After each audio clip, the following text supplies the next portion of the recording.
Proclamação do Evangelho de Jesus Cristo segundo Mateus. Naquele tempo, os publicanos e pecadores aproximavam-se de Jesus para o escutar. Os fariseus, porém, e os mestres da lei criticavam Jesus.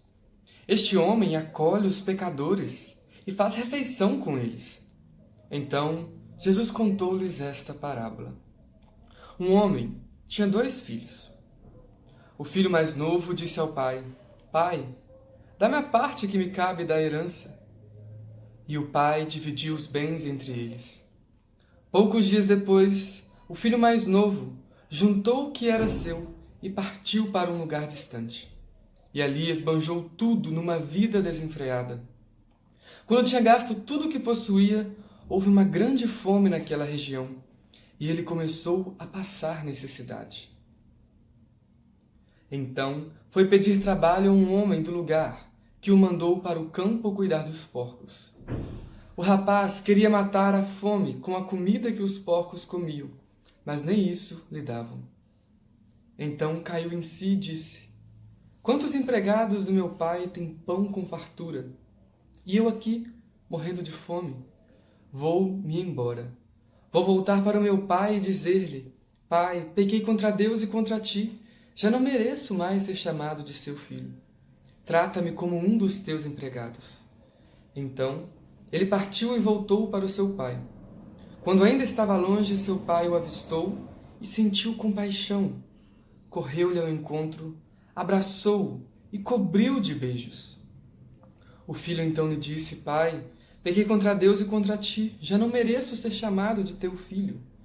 Mas o pai disse aos empregados: Trazei depressa a melhor túnica para vestir meu filho, e colocai um anel no seu dedo e sandália nos pés.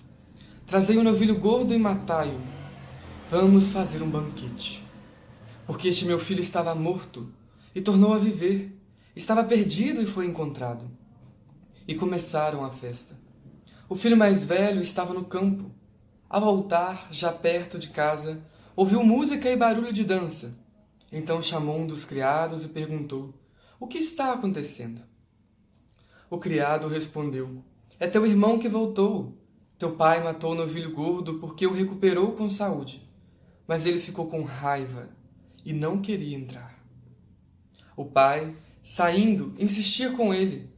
Ele, porém, respondeu ao pai: Eu trabalho para ti há tantos anos, jamais desobedeci a qualquer ordem tua. E tu nunca me destes um cabrito para eu festejar com os meus amigos. Quando chega este teu filho, que esbanjou os teus bens com prostitutas, matas para eles o novilho cevado.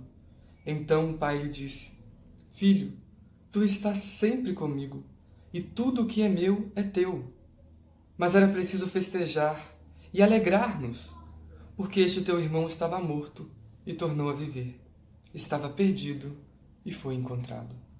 Palavra da salvação. Glória a vós, Senhor. Bem, meus irmãos e minhas irmãs, hoje estamos diante de uma das parábolas mais belas dos Evangelhos. A parábola do filho pródigo. Bem, mas eu ousaria chamá-la por um outro nome. A parábola do Pai das Misericórdias. Mas por quê? Porque, na verdade, se a gente parar para analisar esta parábola, a figura mais importante não é o filho que vai embora. Não é o filho que gasta tudo e volta. Mas é o pai que permanece no amor e o acolhe quando volta. Ele é a figura central. O interessante é que nós temos 3 figuras importantes, que é a do pai, a do filho pródigo e a do filho mais velho, que fica em casa. E é interessante às vezes a gente se perguntar na nossa vida: quem será que eu sou? Dentro dessas 3 figuras, será que eu sou aquele que acolhe? Será que eu sou aquele que vai e volta e gasta tudo? Será que eu sou aquele que fica sempre, mas que é mal agradecido? Bem, eu ousaria dizer mais uma vez que na verdade nós somos os 3. Tem momentos na vida que nós somos o filho pródigo, que a gente vai, sai pelo mundo, gasta tudo que Deus nos deu, todos os dons, todo o dinheiro, e a gente volta, esperando o perdão. Tem vezes que a gente é o pai, que acolhe aquele que vai pelo mundo, acolhe aquele que gastou o que é nosso, não financeiramente, mas gastou as coisas que demos, o nosso carinho, o nosso tempo, a nossa atenção, e volta e a gente acolhe, e a gente ama, mas a maioria das vezes, quando não, nós somos o irmão mais velho. Nós nos sentimos injustiçados, nos sentimos esquecidos. É como se nós vivêssemos numa ótica de venha a nós o vosso reino. Apenas essa parte do Pai Nosso. Venha a mim. A gente acaba julgando assim, se eu faço tudo o que está escrito na Bíblia, se eu vivencio tudo isso, então eu devo merecer mais do que aquele que não vive isso. Essa é uma questão lógica, né? Parece muito lógico, se eu faço tudo certo, porque eu não sou aquele que merece mais. Mas a lógica de Deus não é a lógica dos homens. E Ele não trabalha por esse raciocínio. Claro que é fundamental que nós vivamos tudo isso. É óbvio isso também. Mas a recompensa de Deus não se dá da mesma forma com que a gente espera. Ele não trabalha com a lógica humana. Ele trabalha com a própria lógica, baseada no amor. Porque Ele é amor. Ele ama. Então, não adianta a gente pensar que nós seremos salvos porque nós fizemos muito dentro da igreja, dentro do caminho. Ou que alguém não será salvo porque não fez muito, ou porque saiu pelo mundo e fez muita coisa errada. Não cabe a nós fazer um julgamento escatológico da salvação de alguém. Não é possível a nós isso. Não cabe a gente. Só que às vezes quando a gente olha para a igreja, para a sociedade, nós vemos exatamente isso. Pessoas que se colocam no lugar de Deus, se achando no direito de julgar, de condenar e de impedir que aquele filho pródigo que foi pelo mundo, que se perdeu, que se quebrou, que gastou tudo, entre novamente na casa de Deus. Quem somos nós para impedir alguém de voltar para a casa de Deus? Na verdade, se a gente parasse para analisar, eu acho que o papel desse irmão mais velho teria sido de ir atrás daquele irmão. E não de ficar em casa seguindo a vida dele e ainda reclamar quando ele voltasse. Ele deveria ter ido atrás, saber o que está acontecendo. Era o irmão dele. E nós na igreja? Será que nós agimos como esse irmão mais velho? Eu acho que muitas vezes nós agimos. Quando alguém se perde, quando alguém está no caminho errado, ao invés de nós irmos atrás, tentar ajudar, tentar descobrir, tentar trazer essa pessoa para o caminho do bem. Não necessariamente você, não consigo trazer para a igreja. Primeiro leve para o caminho do bem. Faça a pessoa se sentir bem, faça ela encontrar-se consigo mesmo. Depois, se aí ela ainda quiser, aí sim trazemos para a igreja. Mas o fundamental deve ser o bem-estar da pessoa humana, baseado no amor e na boa vivência. Ir atrás não é ser o irmão mais velho que fica estagnado, cuidando apenas do próprio umbigo. Não. A gente não se salva só por nós mesmos. Se você acha que a sua salvação depende só de você, você está muito errado. Porque a salvação se dá em comunidade. É quando nós nos relacionamos, quando nós agimos diante do outro, é aí que a salvação acontece. E ela não é algo que se ganha, não é algo que se conquista. Ela é algo que acontece. Simplesmente acontece. Se a gente pensa assim, não, eu tenho que fazer isso ou aquilo para poder ganhar pontos com Deus, para poder ser salvo. Será que eu vou ser salvo? Às vezes a gente se pergunta, será que o que eu fiz pesa mais do que a minha boa ação? Será que eu tenho que fazer mais boas ações só para ser salvo? Tem toda essa lógica, às vezes, que a gente cria por trás, mas que no fundo ela não é importante. A gente não deve passar a nossa vida preocupado em ser salvo ou não. É aí que está. Talvez porque a Bíblia nos diz, quem quiser ganhar a sua vida vai perdê-la. Mas quem perdê-la por causa do reino de Deus irá ganhá-la. Então a gente não deve passar a nossa vida preocupando em eu serei salvo ou não, vou encontrar a Deus ou não. Viva preocupado em fazer o bem, em ser uma pessoa boa, em ser feliz. E com certeza, naturalmente, a graça acontecerá. Entende? Não é uma questão de preocupação com as coisas. é uma questão de deixar ela acontecer. A graça não é obrigada, a salvação não é obrigada a se dar só porque você faz isso. Ela não é um escambo, entende? Deus não tem obrigação nenhuma de nos dar algo. Não importa se você rezou um terço, se você rezou um rosário, se você fez uma novena. Deus não tem obrigação de te dar aquilo que você pede. Até mesmo porque Ele dá aquilo que é melhor para nós. E nem sempre a gente sabe escolher. Mas enfim, voltando à narrativa do filho pródigo, ou do pai das misericórdias, nós ainda vemos essa imagem de um filho que vai. Que somos nós também tantas vezes. Que vai, que se perde, que se quebra e volta. É interessante que, embora essa passagem use uma linguagem mais financeira, monetizada, né, quando fala da parte que cabe da herança, nós logo imaginamos que é dinheiro, que é ouro, que é riquezas. Mas, na verdade, o que ele mais carregou consigo não foram as questões financeiras, não. Foram as heranças que o pai dele deixou com ele. A herança dos dons, do trabalho, do saber, do reconhecer. Entende? A capacidade de amar. É esses os dons mais importantes que o filho pródigo carregou consigo. E era esses dons que ele não podia perder. Ele começou a perder o financeiro, até não ter mais nada, nem mesmo condições de continuar vivo, até mendigar lavagem dos porcos. Mas o que ele não podia perder, e pelo que a gente vê na narrativa ele não perdeu porque ele volta para casa, é aquilo que o pai o ensinou. Que nada no mundo tira da gente. Você já parou para pensar? Se alguém vem nos roubar na rua alguma coisa, pode levar o dinheiro, mas não rouba da gente aquilo que nós aprendemos. Não rouba a nossa consciência, não rouba a nossa boa vontade. E a gente não pode deixar que roubem essas coisas de nós. Porque às vezes nós vemos pessoas que permitem ser roubadas disso. Que se cansam, que perdem a esperança e dizem: não aguento mais isso, não, tem que tomar uma medida mais drástica, tem que matar mesmo. Você foi roubado. Roubaram a sua consciência. Você deixou ser roubado. Isso é uma questão muito polêmica, eu sei, mas é interessante pensar sobre isso. Quando nós vamos pelo mundo afora, o que é que nós estamos suscetíveis a perder? Nunca deixem perder aquilo que está no seu coração. Já diz o ditado, às vezes a Bíblia, né? Onde está o teu tesouro, ali está o teu coração. Assim é para nós. Aonde é que está o nosso tesouro? Que tesouros nós gastamos pelo mundo? Aí é que está.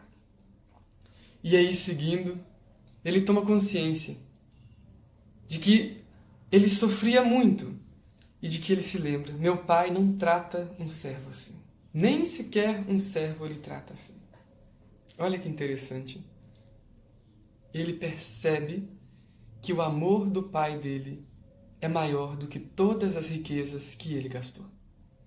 Por isso ele volta. Ele não volta pensando mais num tesouro financeiro. Ele não fala assim: não, eu vou lá porque meu pai vai ter dinheiro para me sustentar de novo. Não. Ele volta não porque ele precisa mais de dinheiro, porque ele sabe que dinheiro não serve para nada. Ele volta porque ele precisa do amor do pai. É esse o verdadeiro tesouro. Ele perde tudo para descobrir que o verdadeiro tesouro, na verdade, é o amor do pai dele. Assim é a gente. Às vezes nós perdemos tudo e somos chamados a perceber o que de fato vale para nós. O que vale para você? Se pergunte. Qual é o tesouro que realmente vale para você hoje? Que você não pode perder mesmo. Será que é o seu carro? Sua casa? Seu trabalho? Será que é esse tesouro que vale mais para você? Ou será que é o seu filho, a sua filha, seu esposo, sua esposa? O amor que vocês têm? O sorriso que vocês têm? Tomara que seja isso. Que seja realmente o seu tesouro. Mas aí nós chegamos em um ponto importantíssimo. Que é quando ele volta. E perto da casa, o pai o vê. O interessante é que antes o filho já estava já tinha decorado todo um discurso de pedido de desculpa, de o que falar para o pai, pequei contra Deus, contra ti, já não mereço ser chamado de teu filho. E, no entanto, quando o pai vê, ele se enche de misericórdia. E ele corre ao encontro do filho. E o interessante é que quando ele corre ao encontro do filho, ele não pergunta: o que você fez? Por que você fez isso? Por que você me abandonou? Por que você gastou todo o dinheiro? Não, ele não faz nenhuma pergunta. Ele simplesmente chega e o abraça. O perdão do pai se deu naquele abraço. Todos os erros, todos os pecados daquele filho desapareceram dentro do abraço do pai. Olha que coisa mais linda. Às vezes a gente se preocupa tanto em um Deus que nos condena, que nos julga, e a gente esquece de um pai das misericórdias. Ele é o pai das misericórdias. Só que às vezes nós nos cansamos da misericórdia. E eu noto muito isso. É como se a gente simplesmente falasse assim: não. Ele não vai me perdoar de novo. Já fiz tantas vezes isso. Ele é o pai das misericórdias. Ele não tem limite para o perdão. Na verdade, às vezes quem não se perdoa somos nós mesmos. Mas ele nos perdoa porque ele nos ama. E não porque a gente merece perdão. Porque a gente não merece. Ele nos perdoa porque ele é graça. Por pura gratuidade ele faz isso. Porque ele nos quer libertos do pecado. Ele não nos quer escravos dele. Já pensou? Já parou para pensar que, na verdade, quando a gente fica debruçado sobre o pecado, mais escravo dele a gente se torna? Ele nos quer livre dele. Por isso ele nos perdoa. Ele não quer que a gente fique carregando um pecado nas costas, se ele pode nos libertar. E quando uma pessoa é liberta, ela é feliz. Ela não fica resmungando pelos cantos da igreja, não fica falando mal dos outros. Não, ela é feliz, bem consigo mesmo. Deus nos liberta, mas às vezes a gente não se permite ser libertado. É como se a gente gostasse dessa ideia ainda de um Deus que nos condena, que nos pune. Não é por aí que Deus quer que a gente caminhe. Não nos cansemos da bondade de Deus, porque Ele não se cansa da gente. Às vezes somos nós que nos cansamos de nós mesmos. Então, paremos com isso. Sigamos em frente. Compreendamos que o pecado, na verdade, ele é um ponto que a gente deve transformar junto com a graça de Deus em crescimento. Porque à medida que Ele nos perdoa, Ele também nos convida a crescer a partir do erro, a crescer a partir do pecado. Não é continuar na mesmice, não é continuar na mesma. Eu pequei, então vou continuar do mesmo jeito que Ele me perdoou. Não! É crescer a partir disso, ser melhor ainda. Superar a onda do pecado e encontrar a vida através da graça. Então, meus irmãos, minhas irmãs, encerrando essa reflexão sobre o filho pródigo, nós somos convidados a refletir nesse domingo sobre que pessoas nós somos e tentar o máximo possível fazer as vezes do pai que acolhe o filho que vai. É hora de nós também tomarmos posse da misericórdia para vivê-la.